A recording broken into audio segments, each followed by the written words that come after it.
And the 2024 Stanley Cup champions are your Ottawa Senators.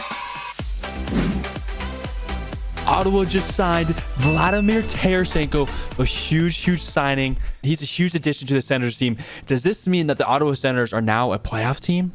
I am your boy Wild Rocky. Let's get straight into this video, guys. The Ottawa Senators, man, they're an interesting team. They're very interesting.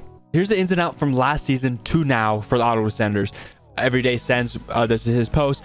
In is Jacob Chikrin, Vladimir Tarasenko, Jonas Korpisalo, Dominik Kubalik, Donovan Sabrango, a first-round pick, Zach McGruin, a 2024 fourth-round pick. Then here's the outs. You have Alex DeBrincat, you have Dylan Gambrell, Patrick Brown, Austin Watson, Nick Holden, Derek Brassard. What a offseason slash trade deadline. I'm pretty sure that's what this is from. From the Ottawa Senators, guys. Jacob Chikrin, unreal. Tarasenko, obviously he's not in his prime anymore, but he's still a very solid player. Korpisalo could be hit or miss, could be a W signing, could be a really bad signing. Who really knows about that? Kubalik, I do like his play style. I think he's a very good player. Sabrango, don't really know who that he is. 24 first round pick. You gotta love first round picks, man. That's how you get some obviously top prospects. McEwen is whatever. The fourth round pick is also whatever. Obviously you did lose Alex DeBrincat, but he didn't fit in with your team for some reason. He did not play the brand of hockey that we thought, and he did not put the puck in the net. I'm being honest with you, he just did not do that for some reason. So that is a W for the Ottawa Senators. If you look at just that is a W. Let's look at the projected lines. Obviously, this is cap friendly, so this is not the 100% lines. There's still offseason, so a lot of things could happen still. Let's look at the top six. Brady Tkachuk, Tim Stützle, Tarasenko. Like, I don't know if that's actually going to be the line, but those three players are unreal, man. Look at that. Tkachuk put up 83 points last year. Stützle put up 90. Unreal. Tarasenko put up 50, but obviously he did switch teams. You have Claude Giroux, Josh Norris, and Drake Batherson. Josh Norris, man, if he can play a full year, he is so good. 40 goals might be calling his name. Obviously, Giroux, I don't know if he's gonna be putting up 80 points again because he is getting up there in age. He's already 35 years old, but you expect 50 plus from him no matter what. Drake Batherson, a very good player as well, man. He's gonna put up probably 50 to 60 as well. Dominik Kubalik, what is he gonna do, man? 45 points last year, but now he's on a decent team. Is he gonna be sliding into the top six, or will he go down to the third line? Obviously, top six might be better for him, but it is what it is, man. Shane Pinto, solid player as well. 35 points last year. He's very young, man. He's 22 years old. He's an RFA, so maybe he gets traded. Who knows what's going to happen with him? Matthew Joseph, solid player. I think he's probably going to be a fourth line player this year. But hey, it is what it is. You got to play a role. I think he can play that style of hockey. Fourth line, I don't really know any of those guys, but hopefully they can get better fourth line because I don't really know those guys. But that top six and even some of the top nine guys are pretty damn good. If you compare it to their own division, it's up there, man. It's up there with Toronto. It's up there. I think it's better than Boston's. I'm being honest with you. I think that top six is better than Boston's top six. Lightning's top six, I'd rather have Lightning's top six, if I'm being honest with you. But the future looking bright in Ottawa. And look at all these young ages too. Norris is 24, Batherson is 25, Stützle's 21, Tkachuk is 23, Shane Pinto's 22. If you look on the back end, Shabbat is only 26. You have Chikrin, who's 25. Sanderson is 21. And Bransom's only 23 as well. He could take the next step because he was supposed to be a very good player back in Vegas. He was hyped, you know.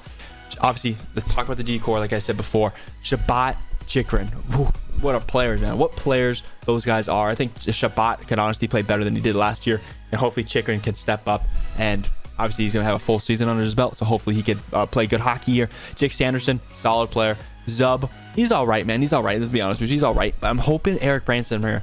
He obviously hasn't shown the flashes like we all thought he would, but he's still a very solid defenseman. And obviously, this is the big key to the Senators next season. And how is Jonas Korpisalo going to do? You're gambling on a goalie. You sign him long term. How is he going to do in the crease? He did good last year after he got traded to the Kings because he had a good defense in front of him. This defense is solid in front of him, but is it good defensively? Because they do have some good offensive players here on defense here. But can they be good defensive in front of him? And same with the forwards. You got to have forwards coming back and buying in on the back end, because they don't buy in. I feel like Korpisalo does not play well when his defense isn't locked in. But looking at this team, I want to compare it to the Atlantic Division. This team is very solid, and they just got better today. This Atlantic Division was already stacked, already super tough to play in. Are they better than the Maple Leafs? I'm going to say no. I don't think they're better than the Maple Leafs. I think Maple Leafs got it. They got it. Are they better than the Tampa Bay Lightning? On paper, no. Lightning's getting a bit older. I still think Tampa Bay is better. Are they better than Boston? Boston has some better superstars.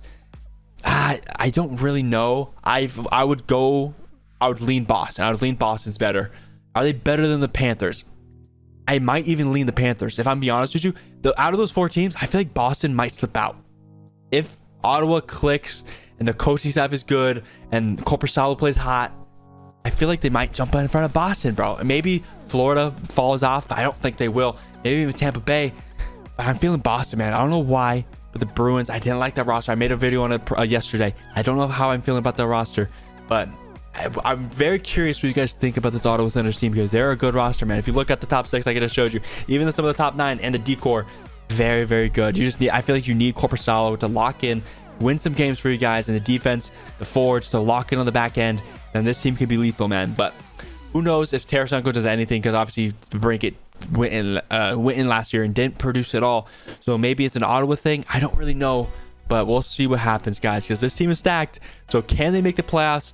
I think it's a possibility. Is it probable? Probably not. But I think they're closer than we all think, because they still have to compete with Buffalo. They still have to compete with the Red Wings. This team is going to be... Hey, the Atlantic Division is going to be tight till the final day of the season. And I'm excited about that. We all love that. We all love playoff hockey in the regular season, basically. We love that. So comment down below, do you think the Ottawa Senators are a playoff team or not with this Tarasenko edition? Do you like Tarasenko being on your team if you are an Ottawa Senators fan? But make sure to comment down below more video ideas for me to do in the future as well. Thank you so much for being here. Much love. Be great, guys. Be great. I'll see you guys later.